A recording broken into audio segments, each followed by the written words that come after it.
berarti tentu saja mengenal Nabi Yunus. Bagaimana ceritanya ada seekor ikan yang bisa memangsa manusia, kemudian manusia itu bisa bertahan di dalam perutnya selama beberapa hari. Apakah ikan itu masuk angin sehingga di dalam lambungnya cukup ada oksigen biar si manusianya bisa hidup dan sebagainya. Dan kalaupun ada ikan yang semacam itu, ikan apakah yang dimaksud gitu? Begitu kan? Apakah itu adalah ikan nun seperti yang banyak disebutkan oleh orang-orang Islam? Bukan. Setahu saya ikan nun atau keterangan ikan nun itu bukan berasal dari Quran dan hadis, atau kalaupun ada mungkin dari hadis yang tidak dikenal gitu. Karena ikan nun itu lebih berupa folklore daripada berasal dari Quran dan hadis gitu. Benarkah keterangan ikan nun yang menelan Nabi Yunus bukan berasal dari Al-Quran atau hadis? Saya Faizal Imam.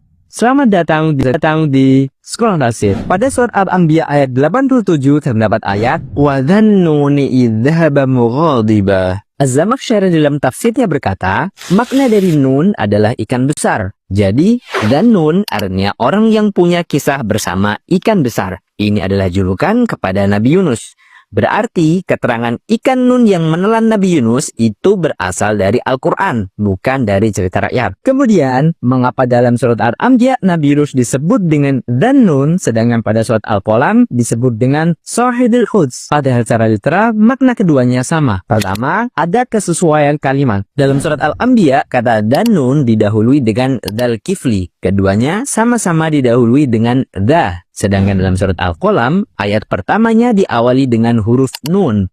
Nun di sini adalah huruf hijaiyah, bukan nun yang bermakna ikan besar. Agar terhindar dari salah paham, maka kisah Nabi Yunus dalam surat Al-Qalam menggunakan istilah Sahibul Hudz, bukan Dhannun. Dalam ilmu balaghah, ini disebut dengan al-ihtiras. Keterangan ini berasal dari Syekh Al-Mustaqanami. Kedua, ada kesesuaian makna. Imam Suyuti dalam Al-Itqan berkata, kata du lebih kuat maknanya daripada sahib. Makanya penyebutan Dhannun dalam surat Al-Anbiya berada pada konteks pujian. Allah bercerita kepada Nabi Muhammad, sosok Nabi yang meskipun berada dalam keadaan genting, ia berada dalam kegelapan perut ikan, ia tetap berzikir mengingat Allah dan meminta ampun. La ilaha illa anta subhanaka inni kuntu minadh dhalimin. Sedangkan penyebutan Sahibul Hudz dalam surat Al-Qalam berada pada konteks larangan. Wala takum ka Sahibul Hudz.